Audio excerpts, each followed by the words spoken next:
என்னை பலப்படுத்துகிற கிறிஸ்துவனால எல்லாவற்றையும் செய்ய எனக்கு பலன் உண்டு அப்படின்னு தேவனுடைய வார்த்தை சொல்லுகிறதுல. ஆனால் ஒரு சில விஷயங்கள் நம்மளால் செய்ய முடியாது. தேவனே அந்த இடத்த இறங்கி வந்து செஞ்சால் மட்டும்தான் நம்ம வாழ்க்கையில் அந்த நன்மையை காண முடியும். அதை தான் அற்புதம், அதிசயம் அப்படின்னு நம்ம சொல்கிறோம். உதாரணத்துக்கு இயேசு செய்த முதலாவது அற்புதம் கானா ஊர் கல்யாண வீடு.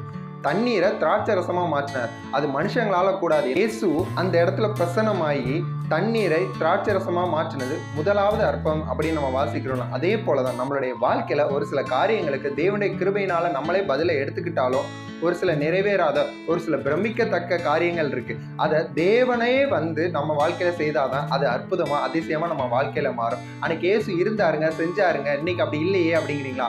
வார்த்தை மாம்சமானது அப்படிங்கிறது போலதான் இன்னைக்கு மாம்சமான இயேசு வார்த்தையாகவும் இருக்கிறார். அந்த வார்த்தையை விசுவாசிக்கும் பொழுது நிறைவேறாது அப்படின்னு நினைச்ச எல்லா காரியங்களும் அற்புதமா, அதிசயமா தேவனானவர் அதை நிறைவேற்றி தர வல்லமையுள்ளவராய் இருக்கிறார்.